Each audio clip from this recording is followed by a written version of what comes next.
Praise lord.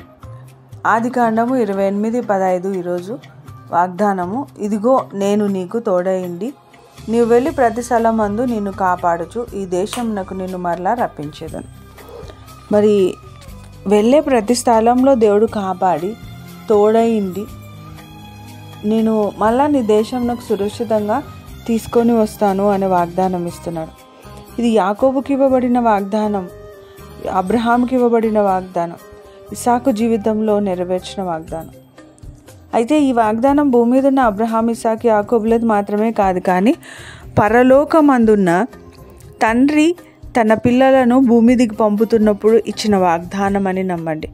ఎందుకంటే ఇది ప్రతి ఒక్కరి వాగ్దానం. స్వతంత్రించుకోవడం మనకిష్టమైతే సామర్థ్యాన్ని చూపించడం దేవునికి ఇష్టం. మరి వెళ్ళే ప్రతి చోట నేను నీకు తోడైండి, నువ్వు వెళ్ళి ప్రతి స్థలంలో కాపాడుదును అన్న దేవుని జ్ఞాపకం చేసుకొని ఒక క్లిష్ట పరిస్థితి ఏదున్నా ఇక్కడ దేవుడు కాపాడుతానని వాగ్దానం ఇచ్చినాడు. నమ్ముట నీ వలన అయితే నమ్ము, అనేక సమస్యం సాధ్యము అన్న నా దేవుని యొక్క మాట నేను జ్ఞాపకం చేసుకుంటాను.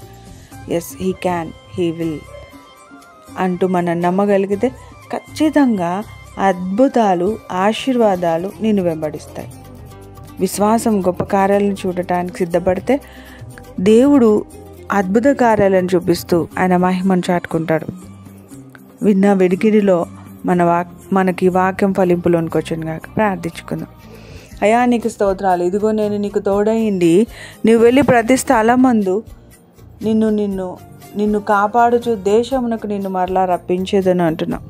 అవునాయన, మేము ఈ లోకవాసులు కాదు, సియోనుపురానికి మళ్ళా క్షేమంగా రావడానికి కావాల్సిన కృపను, వాత్సల్యాన్ని విస్తరింపచేస్తూ ఈ లోకంలో ఉన్న ఇరుకు ఇబ్బందులలో ఆశ్రయం అతిశయమే నడిపిస్తూ దీవించి ఉద్ధరించి వర్ధలింపచేయమని పరిశుద్ధుడు పరిపూర్ణుడైన నీ కాపుదలకు, కేవలం నీ కృపా కాపుదలకు అప్పగించుకుంటుండగా ఈ దిన దీవెనల చేత ఆశీర్వదించేయాలని పెట్టుకుంటున్నాము తండ్రి.